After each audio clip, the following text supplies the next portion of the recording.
So my other question was about morality, actually. Uh-huh. So if I understand what you're saying, then you're saying that there is an absolute good and there's an absolute evil, and Now, hold on. Evil doesn't exist on its own. Okay. It's not a dualistic thing where good and evil are equal Okay. opposites. Okay. Evil only exists as a privation and a good thing. But Okay, go ahead. But Yes. essentially, there is a good, though, and Yeah, that's Yeah. God's nature, yes. right. And there are things that are good that can't be explained in any other way other than a God being there, if I understand the moralistic Well, argument. people try and explain goodness absent God, like Plato would say, well, there's these Platonic forms. Justice just exists external to us, independent of God. The problem with that is, why am I under any obligation to follow justice rather than injustice if these things do exist? And secondly, how can justice actually be just if it's not just? In other words, if it's an immaterial, impersonal thing known as justice, then it seems odd to say that justice itself isn't just. Okay, so at least my thoughts on this. Perhaps, would it be possible that what is good is just what is considered actions that care for other people, and then this is kind of enforced because our society enforces it, and then also that evolutionarily this was enforced because to have a successful society, we had to have these standards, and then any society that didn't would have fallen compared to the people that were able to form a successful group because they had these moral standards. Okay, let's just deal with one of those. You brought a lot of different issues up to bear there. Let's talk about evolution being the source for morality, because you hear that quite a bit. Can evolution account for morality? First of all, moral laws are not chemical or biological. They are immaterial and come from personal agents, right? If evolution does occur, evolution has no authority to tell you what to do. Oughts come from ought givers, or laws come from lawgivers. Secondly, chemistry and biology are descriptive, not prescriptive. Evolution describes what does survive, not what ought to survive.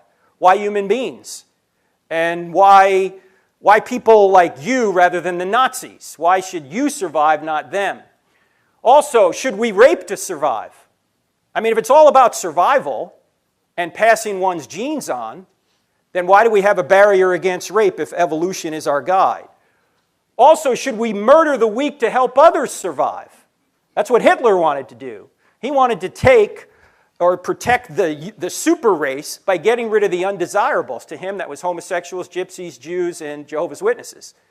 Why shouldn't he have done that if it's all about survival? And since evolution is a process of change, then morals must change. Rape may one day be good, according to this. And then you mentioned cooperation. Why cooperate when not cooperating often helps you survive? Like, take Stalin, for example. Who did he have to cooperate with? Just his henchmen.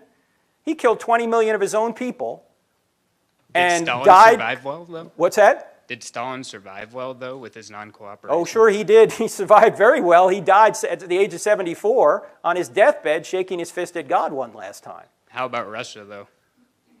Well, that's irrelevant to the question. I mean, Russia went on long after Stalin left. The point here is that you can survive better by killing somebody else sometimes and taking their stuff. Should you do that?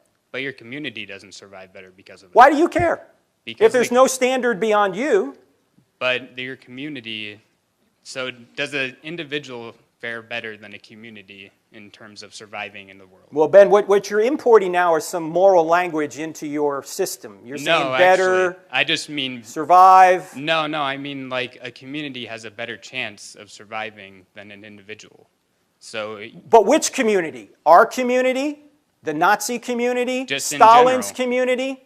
I mean, the history of the world is replete with tribes and states fighting one another. So should they fight one another or not? no. Okay, well, if not, then you're saying there's a standard beyond those states or tribes that says, hey, don't do that. If one state wants to overtake another state, and you're saying they ought not do that, you're appealing to a standard beyond both of the states. Just like we appealed to a standard beyond Germany and the United States when we convicted the Nazi war criminals on war crimes. But I think that they shouldn't fight each other for the reason that it ends up hurting both communities. Okay, And but so in you- the end, it would actually be harmful for our survival. as a That's what species. you're employing moral language. What's your moral standard? That wasn't moral language. That was purely survival language. No, you're saying it would appear better morally, but why is survival good? No, I said it would be better for the survival of it. Why And- is that good? Why is it better to survive? Because survival is how evolution occurs. It's But the remember, survival- whatever evolution- survives is what we see. Evolution is not prescriptive, it's descriptive. It doesn't tell you you ought to do something, it tells you what happens. That is true in the sense that evolution is just what happened to Okay, so survive. you're not talking about morality then. You're talking I'm about talking- what, you're describing what happens, not what ought to survive. We're Yeah. talking about oughts here when we talked about morality. Yeah, all I'm saying is, well, I think perhaps my wording is suggesting something that I'm not meaning to suggest. Because when I say better, usually it doesn't mean in a moral sense or an ought to sense, but in terms of just better as in increasing your chances of survival. And so evolution would occur due to the increased chance of survival. So Okay. I think that might be what's happening here, I Ben, guess. if Christianity were true, would you become a Christian? Yes. Okay, if I gave you a book, would you read it? Yeah. Okay. Well, eventually. But you will? Yeah. Okay, well, make sure you meet me at the book table and I'll give you one. Okay. Thank you. That's good. Thank you. All right.